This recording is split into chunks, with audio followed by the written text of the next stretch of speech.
I just want to share a really fun idea that I found years ago. When I was in college, I read an article for one of my classes about an idea to incorporate some learning in your family. And as I said before, one of the most important things to do with having this education experience at home is having a good relationship with your children and fostering in a lot of education in that relationship. This thing I learned about is something that I implemented years before I even started homeschooling.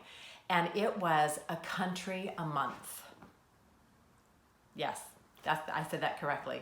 So what you do is you choose a country, and for that whole month, your experiences in your family can center around that. So what I did is we chose a country, and then on Thursday night, every Thursday night, we had our culture night as a family.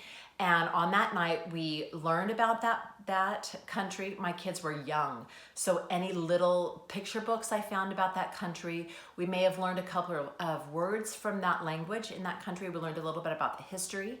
And on the adult side, I would read a book about that country, and I would really delve a lot deeper into it. And it was just exciting for everyone.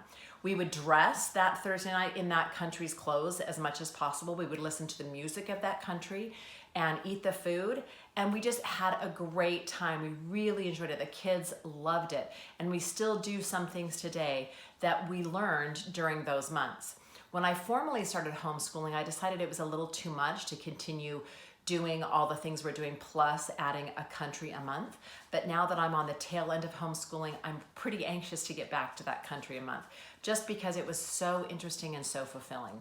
So that's an idea now. While you're stuck at home, instead of worrying about doing a formal curriculum, do something fun like that. Pick a country this month. And I was thinking about picking China, and in the comments here, I'm going to put some resources about a China study for a month that I would do, and some things that I've found that I've loved to learn about China.